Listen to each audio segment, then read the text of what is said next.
എല്ലാവർക്കും നമസ്കാരം. സാപ്പിയൻസ് PSCയുടെ പുതിയൊരു കറണ്ട് അഫയേഴ്സ് ക്ലാസ്സിലേക്ക് എല്ലാവർക്കും സ്വാഗതം.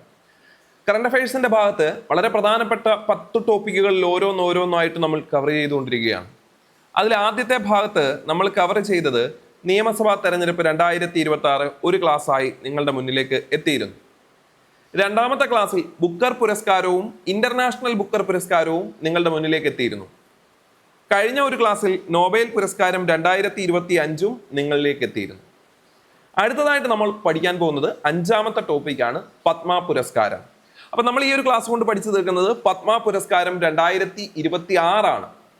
അപ്പൊ റിപ്പബ്ലിക് ദിനാഘോഷത്തോടനുബന്ധിച്ച് 2026 പ്രഖ്യാപിച്ച പത്മ പുരസ്കാരം എന്ന് പറയുന്ന ടോപ്പിക്കാണ് ഈ ഒരു ക്ലാസ്സിൽ പഠിച്ചു തീർക്കുന്നത്. പത്മ പുരസ്കാരം എന്ന് പറയുമ്പോൾ 1954 മുതലാണ് പത്മ പുരസ്കാരം നൽകി തുടങ്ങിയത്. ഇന്ത്യയിലെ ഏറ്റവും ഉയർന്ന സിവിലിയൻ ബഹുമതി ഭാരതരത്ന അത് നൽകി തുടങ്ങുന്നതും 1954 മുതൽ തന്നെയാണ്. ചരിത്രമൊക്കെ നമുക്ക് പിന്നീട് ചർച്ച ചെയ്യാം. നമുക്ക് 2026 പത്മ പുരസ്കാരത്തിലേക്ക് പോകാം. വർഷം 2026. ആദ്യത്തെ ചോദ്യം ഇതാണ്: 2026 ആകെ എത്ര പേർക്കാണ് പത്മ പുരസ്കാരം നൽകിയത്? 2026 ആകെ പത്മ പുരസ്കാരങ്ങളുടെ എണ്ണം 131. 131 പേർക്ക് 2026 പത്മ പുരസ്കാരം നൽകി. ഈ 131 എത്ര പത്മവിഭൂഷൺ ഉണ്ടായിരുന്നു? അതിൽ 5 പത്മവിഭൂഷൺ ഉണ്ടായിരുന്നു. 5 പത്മവിഭൂഷൺ. എത്ര പത്മഭൂഷൺ ഉണ്ടായിരുന്നു? 13 പത്മഭൂഷൺ ഉണ്ടായിരുന്നു. എത്ര പത്മശ്രീ ഉണ്ടായിരുന്നു? 113 പത്മശ്രീ ഉണ്ടായിരുന്നു. ഇതെല്ലാം കൂടെ കൂട്ടി നോക്കിയാൽ 113, 13, 5, 5, 3, 8, 3, 11, 1, ശിഷ്ടം 1, 3, 1, 131. നമ്മുടെ അനുമാനം ശരിയാണ്. അപ്പൊ 5 പത്മവിഭൂഷൺ, 13 പത്മഭൂഷൺ, 113 പത്മശ്രീ എന്നിങ്ങനെയാണ് പുരസ്കാരങ്ങൾ. അപ്പോ ഇതിൽ നിന്നാണ് നമ്മൾ പഠിച്ച് തുടങ്ങുന്നത്. ആദ്യം ഈ കണക്കുകൾ കൃത്യമായി മനസ്സിലാക്കുക. ആകെ 131, അതിൽ 5 പത്മവിഭൂഷൺ. ഈ 5 പേരെയും പൂർണ്ണമായും നമ്മൾ എന്ത് ചെയ്യണം? പഠിക്കണം. 13 പേരിൽ സെലക്റ്റീവ് ആവണം. 113 പേരിലും നമ്മൾ സെലക്റ്റീവായി പഠിക്കണം. അപ്പൊ അതിലേക്ക് നമുക്ക് പോകാം. അതിനു മുമ്പ് മറ്റു കുറച്ച് കണക്കുകൾ കൂടി നിങ്ങളുടെ മുന്നിലേക്ക് എത്തട്ടെ. എത്ര മലയാളികൾ ഉണ്ടായിരുന്നു? ഇതിൽ മൊത്തം 8 മലയാളികൾ ഉണ്ടായിരുന്നു. അതായത് 131 8 മലയാളികൾ ഉണ്ടായിരുന്നു. 131 പത്മ പുരസ്കാരത്തിൽ 8 പേർ മലയാളികളായിരുന്നു. ആ 8 പേരുടെ കണക്കിങ്ങനെയാണ്: 3 പേർക്ക് പത്മവിഭൂഷണാണ്. അതായത് 5ൽ 3 പേർ മലയാളികളായിരുന്നു. 2 പേർ എന്ത് കിട്ടിയതാ? പത്മഭൂഷൺ കിട്ടിയത്. അതായത് ഈ 13 പേരിൽ 2 പേർ മലയാളികളാണ്. അപ്പൊ 3, 2, 5 അല്ലേ ആയുള്ളൂ. വീണ്ടും ഒരു 3 പേരുണ്ട്. അത് ഈ 113 പേര് പത്മശ്രീ കിട്ടിയവരിൽ 3 പേര് മലയാളികളാണ്.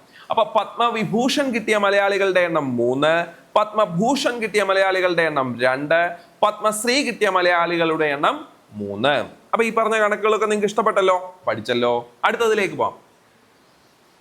ആകെ എത്ര വനിതകൾ ഉണ്ടായിരുന്നു? 19 വനിതകൾ ഉണ്ടായിരുന്നു. 131 19 പേർ വനിതകളായിരുന്നു. ഓക്കെ അല്ലേ?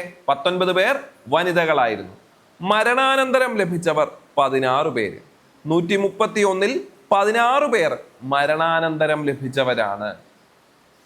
6 പേർ വിദേശികളാണ്. 131 6 പേർ വിദേശികളാണ്. ഓക്കെ അല്ലേ? അപ്പൊ 19 വനിതകൾ, 16 19 വനിതകൾ, 16 മരണാനന്തരം, 6 വിദേശികൾ. കിട്ടിക്കാണും. ശരി, ഇത്രയും കാര്യങ്ങളൊക്കെ കഴിഞ്ഞ സ്ഥിതിക്ക് നമുക്ക് നേരെ ഇനി ജേതാക്കളിലേക്ക് പോകാം. അപ്പോൾ ജേതാക്കളുടെ കാര്യം വരുമ്പോൾ ആദ്യം നമ്മൾ പഠിക്കുന്നത് ഏതാ? പത്മവിഭൂഷൺ. നമ്മുടെ ഫസ്റ്റ് ടോപ്പിക്ക് പത്മവിഭൂഷൺ ആണ്. വിഭൂഷൺ ആദ്യത്തത് പത്മവിഭൂഷൺ. ഞാൻ പറഞ്ഞു മൊത്തം 5 പേർക്കാണ് പത്മവിഭൂഷൺ കിട്ടിയത്. അതിൽ 3 പേർ മലയാളികളാണ്. ആദ്യം ആ 3 മലയാളികളെ പഠിച്ചുകൊണ്ട് തന്നെ നമുക്ക് തുടങ്ങണം. ഒന്നാമത്തെ ആളാണ് VS അച്യുതാനന്ദൻ. VS അച്യുതാനന്ദൻ. മുഴുവൻ പേര് വേലിക്കകത്ത് ശങ്കരൻ അച്യുതാനന്ദൻ. മുഴുവൻ പേരൊന്ന് ഓർത്തു വെച്ചോ, പരീക്ഷയ്ക്ക് ചിലപ്പം ആവശ്യം വരാം. വേലിക്കകത്ത് ശങ്കരൻ അച്യുതാനന്ദൻ 2025 ജൂലൈ മാസം 21 അന്തരിച്ചു. 2025 ജൂലൈ 21 അന്തരിച്ചു. VS അച്യുതാനന്ദൻ അന്തരിച്ചു 2025 ജൂലൈ 21. VS അച്യുതാനന്ദനുമായി ബന്ധപ്പെട്ട് മുൻ കേരള മുഖ്യമന്ത്രിയാണ്. കേരളത്തിന്റെ 20ാമത്തെ മുഖ്യമന്ത്രിയായിരുന്നു VS അച്യുതാനന്ദൻ. പരീക്ഷയ്ക്ക് ചോദ്യങ്ങൾ വരാവുന്ന മേഖലയാണ്. കൃത്യമായി അദ്ദേഹത്തെ കുറിച്ച് പഠിച്ചിരിക്കണം. അപ്പം കേരളത്തിന്റെ 20ാമത്തെ കേരള മുഖ്യമന്ത്രിയായിരുന്നു. 2025 ജൂലൈ 21 അദ്ദേഹം അന്തരിച്ചു. അത് മാത്രമല്ല, അദ്ദേഹമാണ് കേരളത്തിന്റെ മുഖ്യമന്ത്രിയായ ഏറ്റവും പ്രായം കൂടിയ വ്യക്തി. VS അച്യുതാനന്ദനാണ്. കേരളത്തിന്റെ ഫിഡൽ കാസ്ട്രോ എന്നൊരു വിളിപ്പേര് അദ്ദേഹത്തിനുണ്ട്. കേരളത്തിന്റെ ഫിഡൽ കാസ്ട്രോ എന്നൊരു വിളിപ്പേര് അദ്ദേഹത്തിനുണ്ട്.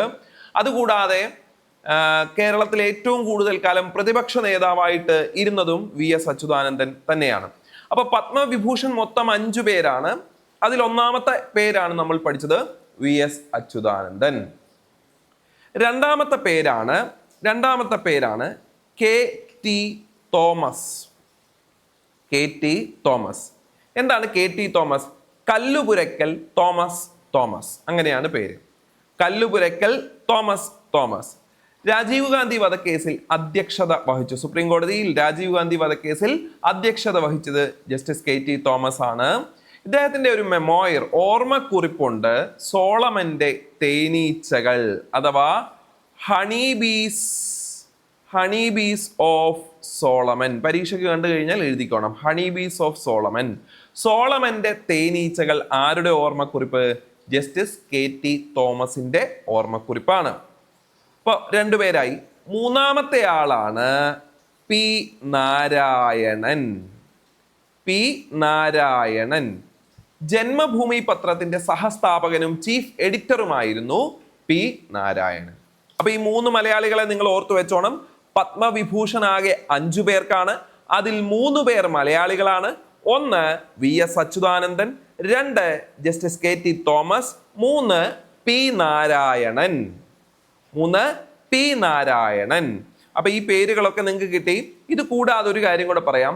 2007 ജസ്റ്റിസ് KT തോമസിന് പത്മഭൂഷൺ ലഭിച്ചിരുന്നു. ഇപ്രാവശ്യം കിട്ടിയത് പത്മവിഭൂഷണാണ്. 2007 ഇദ്ദേഹത്തിന് എന്ത് ലഭിച്ചിരുന്നു? പത്മഭൂഷൺ ലഭിച്ചിരുന്നു. ആർക്ക്? ജസ്റ്റിസ് KT തോമസിന്. ഈ 3 പേർക്ക് ശേഷം അടുത്തതായി നമ്മൾ പഠിക്കുന്നയാളാണ്, നിങ്ങൾക്കറിയാവുന്ന ഒരു സിനിമാ നടനാണ്, ധർമ്മേന്ദ്ര എന്നാണ് പേര്. ധർമ്മേന്ദ്ര. മുഴുവൻ പേര് ധർമ്മേന്ദ്ര സിംഗ് ഡിയോൾ.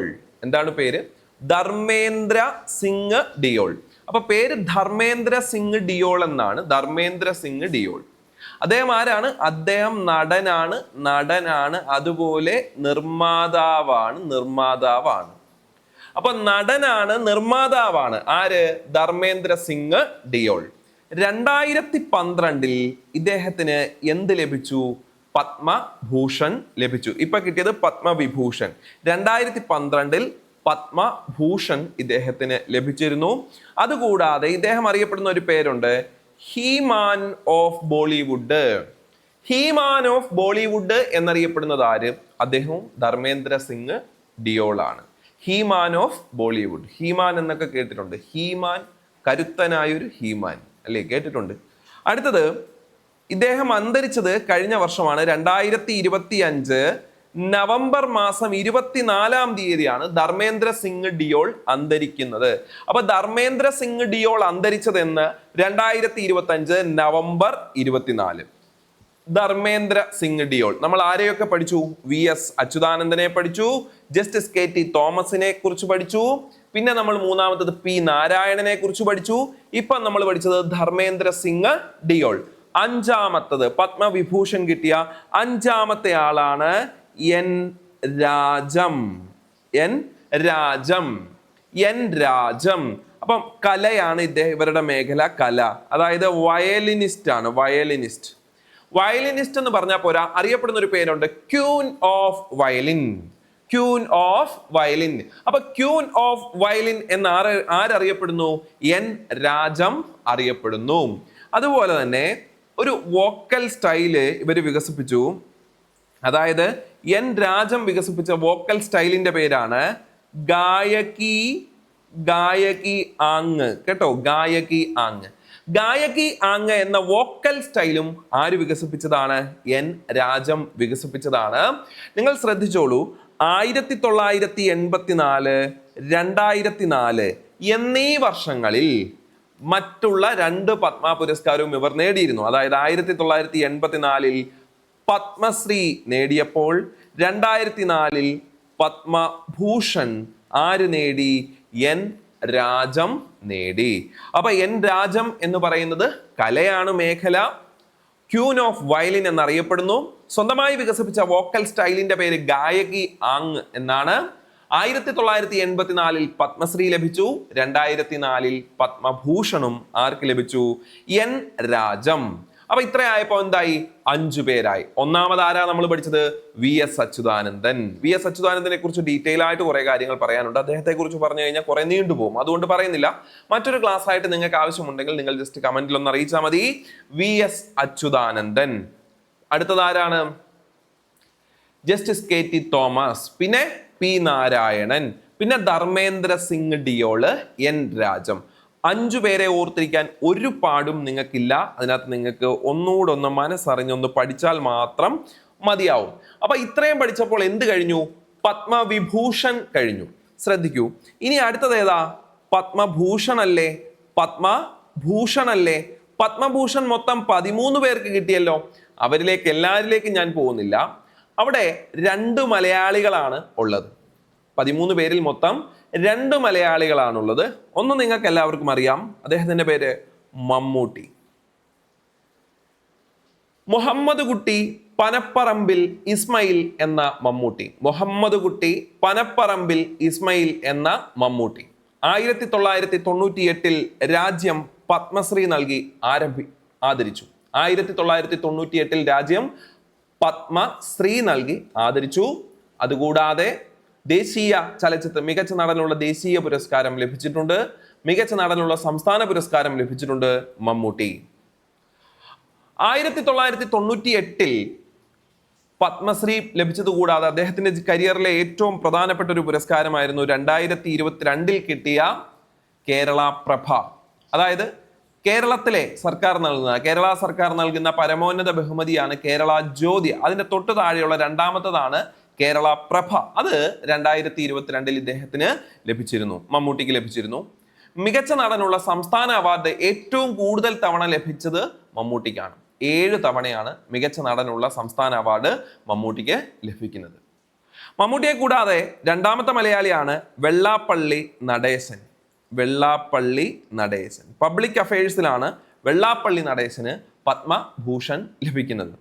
അപ്പൊ 2 മലയാളികളെ ഇവിടെ പറഞ്ഞു. ഇവരെ കൂടാതെ കുറച്ച് ആൾക്കാരെ കൂടെ നമ്മൾ പഠിച്ചിരിക്കണം. ഒന്നാമത്തെ ആളാണ് ഭഗത് സിംഗ്.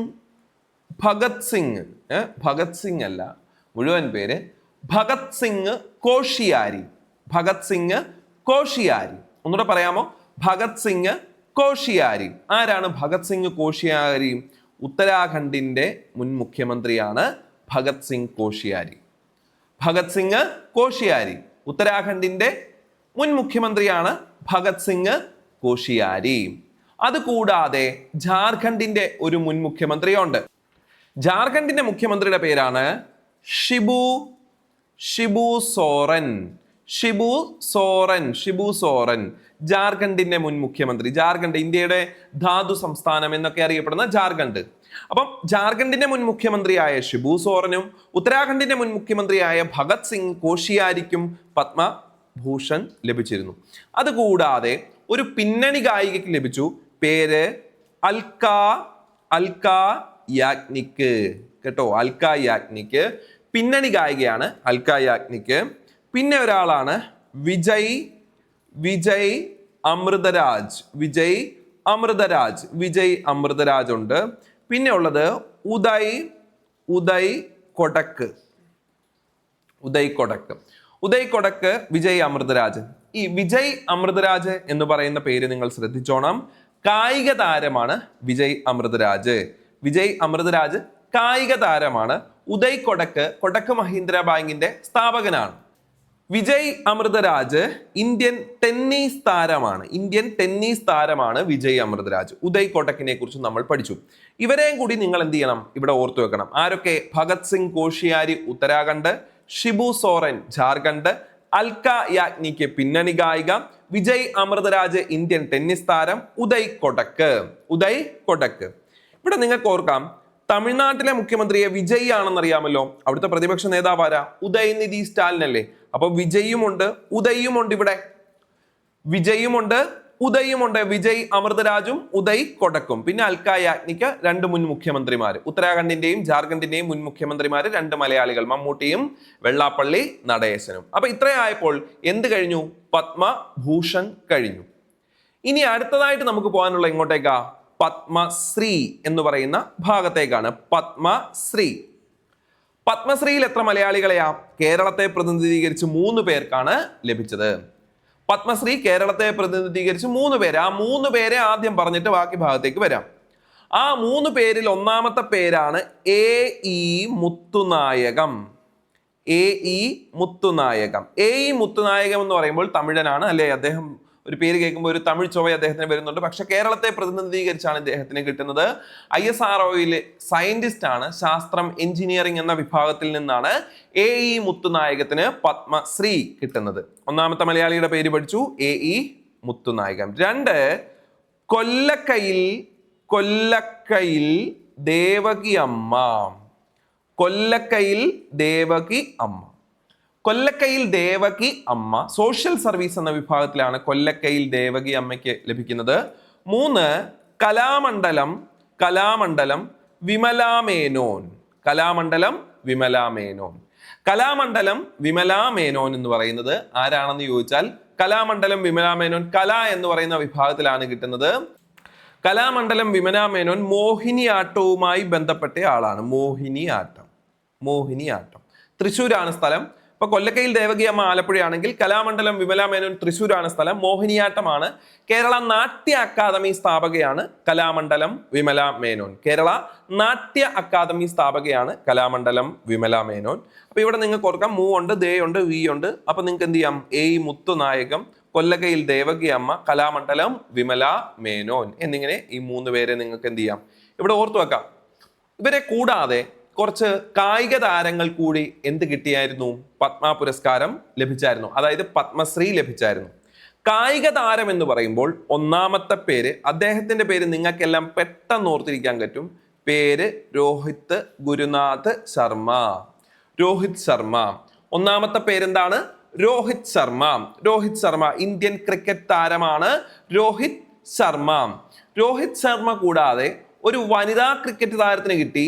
പേരാണ് ഹർമൻപ്രീത് കൗർ. എന്താണ് പേര്? ഹർമൻപ്രീത് കൗർ ആണ്, സിംഗ് അല്ല. ഹർമൻപ്രീത് കൗർ. അപ്പം ഒരു പുരുഷ ക്രിക്കറ്റ് താരം, ഒരു വനിതാ ക്രിക്കറ്റ് താരം. പുരുഷ ക്രിക്കറ്റ് താരം രോഹിത് ശർമ്മ, വനിതാ ക്രിക്കറ്റ് താരം ഹർമൻപ്രീത് കൗർ. ഓക്കെ. ഇനി മറ്റൊരു കായിക താരമാണ് സവിത പൂനിയ. എന്താണ് പേര്? സവിത പൂനിയ ഏത് മേഖലയുമായി ബന്ധപ്പെട്ടിരിക്കുന്നു? ഹോക്കി താരമാണ് സവിത പൂനിയ. അപ്പൊ ഹോക്കി താരമാണ് സവിത പൂനിയ. ഇനി ഒരു ഹോക്കി കോച്ച് ഉണ്ട്. പേര് ബൽദേവ് സിംഗ്. എന്താണ് പേര്? ബൽദേവ് സിംഗ്. അപ്പൊ ഇവിടെ 2 ക്രിക്കറ്റ് താരം, ഇവിടെ 2 ഹോക്കി താരം. സവിത പൂനിയ ഹോക്കി താരം, ബൽദേവ് സിംഗ് ഹോക്കി കോച്ചാണ്. ഇനി അടുത്തത് നോക്കിയേ, പ്രവീൺ കുമാർ. ഇതിനു മുമ്പ് നിങ്ങൾ കറണ്ട് അഫയേഴ്സ് ഒക്കെ പഠിച്ചപ്പോൾ കേട്ടിട്ടുണ്ടായിരിക്കും. പാരാ ഹൈ ജമ്പ് താരമാണ് Praveen Kumar para high jump താരം. Rohit Sharma, Harmanpreet Kaur, Savita Punia, Baldev Singh, Praveen Kumar. Para high jump താരമാണ് പ്രവീൺ കുമാർ. ഓക്കെ. ഇനി ശ്രദ്ധിക്കൂ, ഭഗ്വാൻ ദാസ് റായ്ക്വർ. എന്താണ് പേര്? ഭഗ്വാൻ ദാസ് റായ്ക്വർ. ആരാണിത്? ഇദ്ദേഹം ബുന്ദേലി ആയോധന കലയുമായി ബന്ധപ്പെട്ടയാളാണ് ഭഗ്വാൻ ദാസ് റായ്ക്വർ. ബുന്ദേലി ആയോധന കലയുമായി ബന്ധപ്പെട്ടയാളാണ് ആര്? ഭഗ്വാൻ ദാസ് റായ്ക്വർ. ഭഗ്വാൻ ദാസ് റായ്ക്വർ. ഇനി അടുത്തുള്ള ആളാണ് സിലംബം ആയോധന കലയുമായി ബന്ധപ്പെട്ട ഒരാളുണ്ട്. പേര് സിലംബം ആയോധന കല. പേര് കെ പജനിവേൽ. കെ പജനിവേൽ. സിലംബം ആയോധന കലയുമായി ബന്ധപ്പെട്ടയാളാണ് കെ പജനിവേൽ. സിലംബം ആയോധന കലയുമായി ബന്ധപ്പെട്ടയാളാണ് ആര്? കെ പജനിവേൽ. അപ്പൊ ഇത്രയും പേരുകൾ പഠിച്ചല്ലോ. രോഹിത് ശർമ്മയുണ്ട്, ഹർമൻപ്രീത് കൗർ ഉണ്ട്, സവിത പൂനിയ, ബൽദേവ് സിംഗ് ഉണ്ട്, കെ പജനിവേൽ ഉണ്ട്, ഭഗ്വാൻ ദാസ് റായ്ക്കർ ഉണ്ട്, പ്രവീൺ കുമാർ ഉണ്ട്. 7 പേരായില്ലേ? ഇതുകൂടാതെ ഒരു വിദേശി പരിശീലകനുണ്ട്. ഇന്ത്യൻ ഗുസ്തി ടീം അംഗങ്ങളെ പരിശീലിപ്പിച്ച ഒരു വിദേശ പരിശീലകനുണ്ട്. അദ്ദേഹത്തിന്റെ പേര് വ്ളാഡിമർ മെസ്റ്റ്വ്രിഷ്വില്ലി.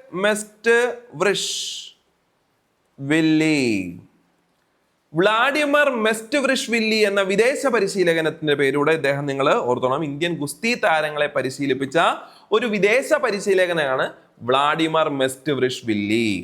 അപ്പൊ ഇതോടുകൂടി എന്തായി? പത്മശ്രീ പുരസ്കാരവും പൂർത്തിയായി. പത്മശ്രീ നേടിയ മലയാളികളുടെ എണ്ണം എത്രയാ? 3. അതുകൂടാ കായിക താരങ്ങൾ ഒരു 8 പേര്: Rohit Sharma, Harmanpreet Kaur, Savita Punia, Baldev Singh, Bhagwan Das Raikar, K Pajanivel, Vladimir Mestvirishvili, Praveen Kumar para high jump താരമാണ്.